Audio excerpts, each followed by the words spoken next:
Kosovë Gjoci na bashkohet në këto momente. Kosovë, përshëndes, mirëmbrëma. Përshëndetje, Mirela. Atëherë, sa e frytshme ishte vizita e sotme e përfaqësuesit të lartë Bashkimit Evropian në Kosovë? Po tani, duke qenë se ishte vizita e parë, Mirela, nuk është se shprit shumë, në kuptimin që, si që thaje vetë, ka qenë më shumë një lloj vizite njohëse me njerëz që ai do të ketë punë, nëse do të jenë këta njerëz normalisht, sepse dhe dim që ne jemi në proces të zgjedhjes së institucionet e reja, por megjithatë për atë normalisht është e rëndësishme që takohet me kryenegociatorin, me kryeministrin, me presidentin, po edhe me palët tjera, sepse gjatë ditës së sotme ai është takuar edhe me përfaqësues të opozitës, me përfaqësues të pakicave, serbe, jo serbe, pastaj edhe me pritet ketë takime punë edhe gjatë ditës së nesërme, përfshi këtu edhe përfaqësues të familjeve të pagjeturve, e shumë akter tjerë, po them, shoqërinë civile, mediat, që janë paka shumë të përfshirë në një mënyrë apo tjetër në gjithë këtë proces. Kështu që kam përshtypjen që zoti Sorensen më shumë e ka shfrytzuar këtë qëndrim Kosovë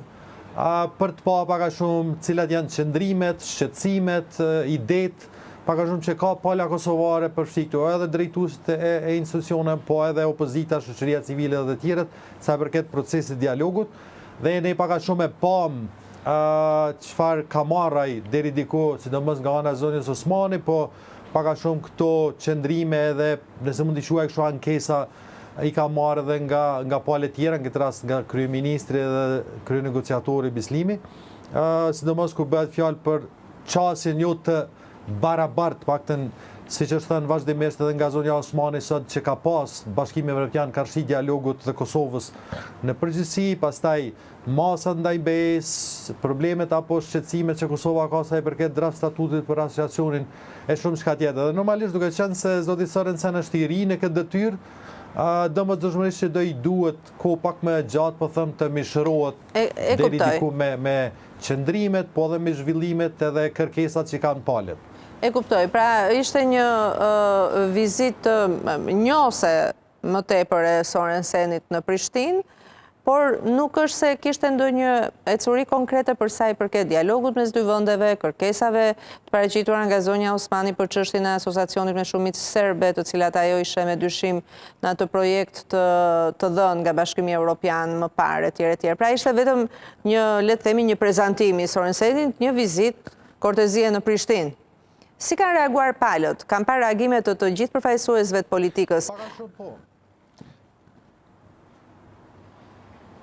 Ideja është në përgjithësi emrimi i zotit Sorensen është mirëpritur që në fillim të kësaj çështje, pra që në moment kur është përmendë emri i tij, në përgjithësi në Kosovë është mirëprit. Fakti që ai do ta zavancojë zotin Llajçak dhe këtë për disa arsye, kjo për faktin e parë që ai vjen nga një shtet që e njeh Kosovën, që automatikisht deshëm apo s'deshëm mund të ketë një qasje tjetër. Pastaj ka qenë edhe ajo pjesa e faktit që zoti Sorensen ka qenë dikur pjesë e misionit të Kombeve të Bashkuara në Kosovë dhe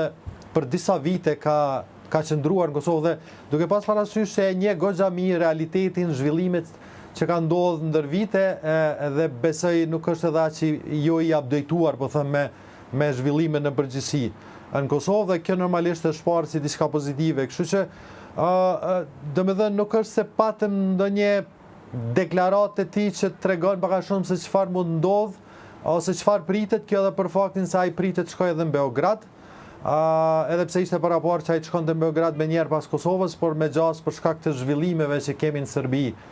Vizita atje është shtyr, por megjithatë ai e bëri të ditur sot se do të shkojë edhe në Beograd, kështu që nuk është se mund të presim shumë konkretisht ndonjëherë nga ana e zotit Sorensen, për shkak se atij duhet patjetër të marrë edhe qëndrimin në Serbi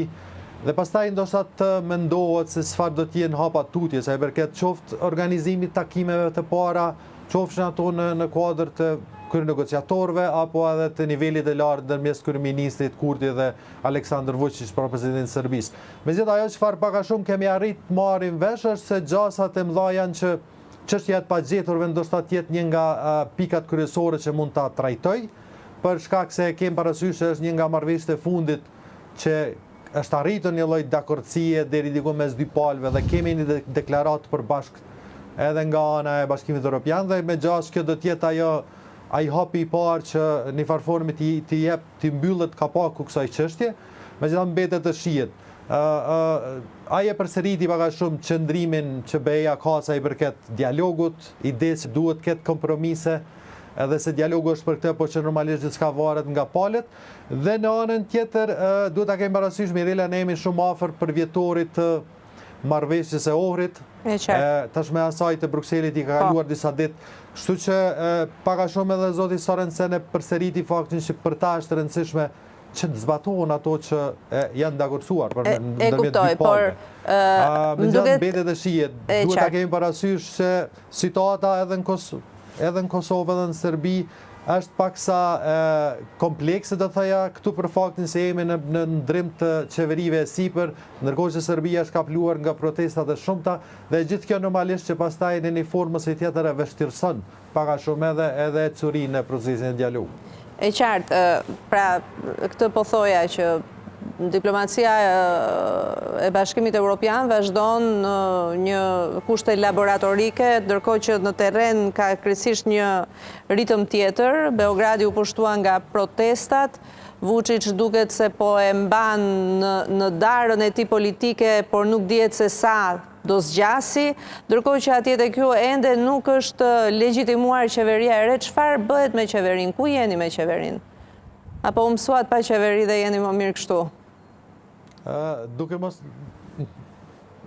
Duke mos harruar gjithmonë edhe elementin Trump, pra që në gjithë këto zhvillime kur si dihet se cila do të jetë çështja amerikane, që besoj që në një formë ose tjetër mund të jap një dinamik komplekt tjetër. Sa i përket qeverisë